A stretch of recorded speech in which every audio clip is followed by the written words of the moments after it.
સ્મૃતિબેન માત્ર ભોજનના શોખીન નહોતા, પણ ઉત્તમ પાકશાસ્ત્રી પણ હતા. તેમની રસોઈમાં ગુજરાતની પરંપરાગત મીઠાશની સાથે આધુનિક વૈવિધ્યનો અદ્ભુત સંગમ જોવા મળતો. રસોઈમાં વપરાતા મસાલાની શુદ્ધતાથી લઈને ભોજન પીરસવાની રીત સુધી બધું જ પરફેક્ટ હોવું જોઈએ એવો તેમનો આગ્રહ રહેતો.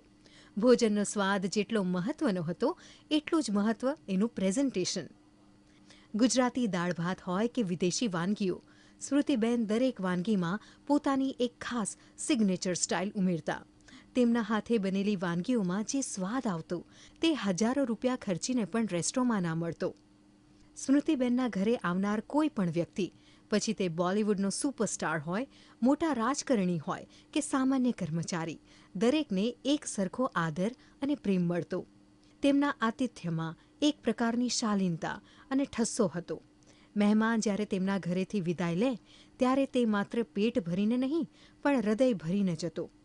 મહેમાનોને લાડ લડાવવા અને તેમની નાની નાની જરૂરિયાતોનું ધ્યાન રાખવું એ સ્મૃતિબેનનો કુદરતી સ્વભાવ હતો. સ્મૃતિબેન માત્ર પરિવાર માટે જ નહીં, પણ ગુજરાત સમાચારના મોટા પરિવાર માટે પણ અવારનવાર સ્વાદિષ્ટ આયોજનો કરતા. તહેવારો કે ખાસ પ્રસંગોએ આખા સ્ટાફ માટે ભોજનની વ્યવસ્થા હોય, ત્યારે તેઓ પોતે બધી દેખરેખ રાખતા. તેમના માટે રસોડું એ પ્રેમ વહેંચવાનું સાધન હતું.